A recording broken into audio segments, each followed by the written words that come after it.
Centralise exchanges शुरुआत से ही crypto currency market की बैकबोन रहे हैं। ये faster settlements, high trading volume के साथ साथ बहुत ही ज़्यादा लिक्विडिटी प्रोवाइड करते हैं। हाउएवर, एक पूरी की पूरी दुनिया ठीक इसके पैरेलल बन रही है। ब्लॉकचेन टेक्नोलॉजी की लिमिटेशन की वजह से डिसेंट्रलाइज एक्सचेंजेस को उनके सेंट्रलाइज कॉम्पिटिटर से compete करवाना बहुत ही चैलेंजिंग है। बहुत से डेवलपर्स नए नए तरीके ढूंढ रहे हैं डेक्सेस बनाने के लिए। यूनिस्वैप उन शुरुआती इनोवेशंस में से है जिसने डेक्सेस को एक नई पहचान दी। एज ए रिजल्ट, यूनिस्वैप एक बहुत ही सक्सेसफुल प्रोजेक्ट बन गया। अगर आपने फिनफार्म की और वीडियोस देखी हैं तो आपने ज़रूर नोट किया होगा कि यूनिस्वैप का जिक्र बहुत सी वीडियोस में किया गया है, क्योंकि डीफाई में यूनिस्वैप बहुत पॉपुलर है। यूनिस्वैप जैसे काम करता है वो समझना थोड़ा ट्रिकी हो सकता है। फिनफार्म में आप सभी का स्वागत है। आज के एपिसोड में हम यही डिस्कस करने वाले हैं कि यूनिस्वैप क्या है और वो कैसे काम करता है। वर्किंग समझने से पहले एक बार ये जान लेते हैं कि यूनिस्वैप है क्या। यूनिस्वैप एक डेक्स है जो ईथरम ब्लॉकचेन पर बना हुआ है। अगर और प्रिसाइसली बोलूं तो यूनिस्वैप एक कांस्टेंट प्रोडक्ट मार्केट मेकर है, जो ऑटोमेटेड मार्केट मेकर का ही एक वेरिएंट है। हमने ऑटोमेटेड मार्केट मेकर्स के बारे में ऑलरेडी डिसेंट्रलाइज एक्सचेंजेस क्या हैं उस वीडियो में डिस्कस किया था। यूनिस्वैप एक ओपन सोर्स सॉफ्टवेयर है। आप खुद यूनिस्वैप गिटहब पर जाकर इसका कोड चेक कर सकते हो। इसकी लिंक आपको वीडियो की डिस्क्रिप्शन में मिल जाएगी। यूनिस्वैप को हाइडेन एडम्स ने 2018 में बनाया था, लेकिन इसके पीछे जो टेक्नोलॉजी यूज हो रही है उसका जिक्र ईथरम के को फाउंडर विटालिक बुटेरिन ने किया था। यूनिस्वैप पर यूजर्स कोई भी ERC-20 बेस्ड टोकन ट्रेड कर सकते हैं जब तक उस टोकन के लिए एक लिक्विडिटी पेयर अवेलेबल है, और ये ट्रेडिंग बिना ऑर्डर बुक्स की होती है। फिलहाल यूनिस्वैप के 3 वर्जन है, V1, V2 और V3। यूनिस्वैप V1 और V2 की वर्किंग सेम है और इस वीडियो में हम इस पर ही फोकस करने वाले हैं। यूनिस्वैप V3 NFTs यूज करता है एंड इसकी वर्किंग हम एक अलग वीडियो में डिस्कस करेंगे। अब हम यूनिस्वैप के बेसिक्स जान चुके हैं। अब चलते हैं सबसे इंटरेस्टिंग पार्ट में, यूनिस्वैप काम कैसे करता है। आगे बढ़ने से पहले मैं यहां अज्यूम करके चल रहा हूं कि आपको पता है कि लिक्विडिटी पूल्स क्या होते हैं। अगर आपको लिक्विडिटी पूल्स के बारे में जानना है तो आप इस लिंक पर क्लिक कर सकते हैं। यूनिस्वैप 2 स्मार्ट कॉन्ट्रैक्ट्स पर काम करता है, एक फैक्ट्री कॉन्ट्रैक्ट और एक exchange contract. Factory contract use होता है न्यू टोकन प्लेटफॉर्म पर ऐड करने के लिए, और एक्सचेंज कॉन्ट्रैक्ट टोकन स्वैप्स यानी ट्रेडिंग पॉसिबल बनाता है।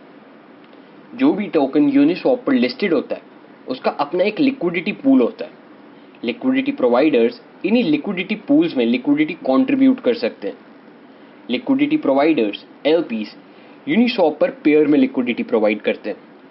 एक एग्जांपल लेते हैं ETH USDC पूल का। अगर मुझे इस पूल में लिक्विडिटी प्रोवाइड करनी है तो मुझे दोनों एसेट सेम प्रपोर्शन में डिपॉजिट करने पड़ेंगे।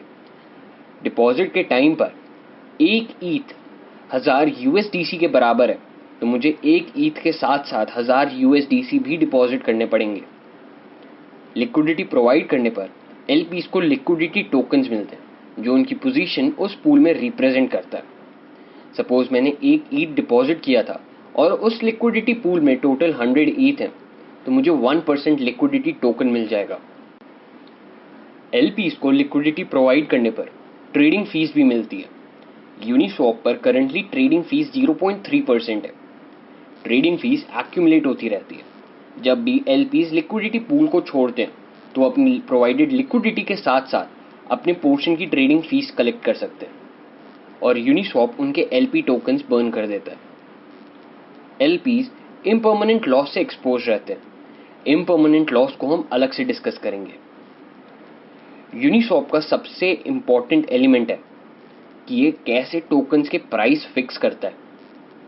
ये पूरा प्रोसेस एक बहुत ही सिंपल सी दिखने वाली मैथमेटिकल इक्वेशन पर काम करता है, और ये इक्वेशन सुनने के बाद आपको पक्का स्कूल में पढ़ा हुआ लीनियर इक्वेशंस इन 2 वेरिएबल्स वाला चैप्टर याद आ जाएगा। बताऊं वो इक्वेशन है क्या? वो इक्वेशन है x into y equals to k, दिमाग में सबसे पहली बात ही यही आएगी कि x और y वेरिएबल्स हैं और k कांस्टेंट। परफेक्ट, एक्चुअल में भी यही है। इस इक्वेशन में x amount of token A denote करता है उस लिक्विडिटी पूल में, और वहीं y टोकन B के अमाउंट को रिप्रेजेंट करता है। इजी है? चलो अब हम हमारे प्रीवियस एग्जाम्पल को वापस यूज करते हैं। सपोज आपको ईथ खरीदना है USDC के बदले, तो ये ट्रेड ईथ USDC पूल के थ्रू होगी। एज सून एज आप ईथ परचेज करोगे तो आप उस लिक्विडिटी पूल का ईथ का पोर्शन कम कर दोगे और USDC का पोर्शन बढ़ा दोगे।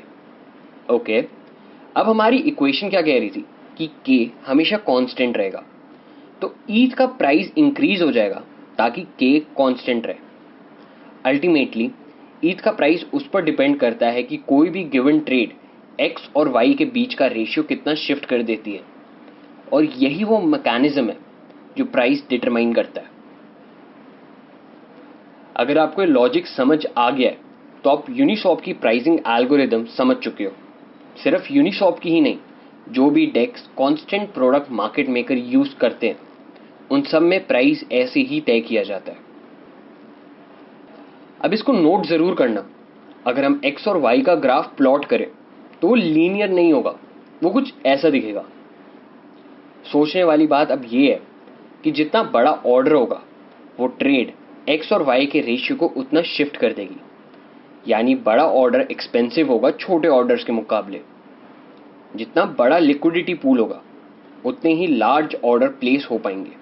क्यों? क्योंकि x और y के बीच रेशियो कम शिफ्ट होगा। आर्बिट्राज ट्रेडर्स यूनिस्वैप का एक और एसेंशियल कंपोनेंट है। ये वो ट्रेडर्स होते हैं जो प्राइस डिस्पेरेंसीज ढूंढते हैं डिफरेंट एक्सचेंजेस के बीच और प्रॉफिट सिक्योर करते हैं। आर्बिट्राज ट्रेडर्स यूनिस्वैप पर वो टोकन्स ढूंढते हैं जो अपने एवरेज प्राइस से ऊपर या नीचे ट्रेड हो रहे होते हैं। फॉर एग्जाम्पल, लेट्स सपोज ईथरम का प्राइस बाइनेंस पर 1100 USDC पहुंच गया एंड यूनिस्वैप पर ईथ 1000 USDC का है। आर्बिट्राज ट्रेडर्स इजीली यूनिस्वैप से ईथ परचेज करके बाइनेंस पर सेल कर सकते हैं एंड प्रॉफिट बुक कर सकते हैं। ये प्रोसेस तब तक चलता रहेगा जब तक यूनिस्वैप पर भी ईथ का प्राइस 1100 USDC ना पहुंच जाए।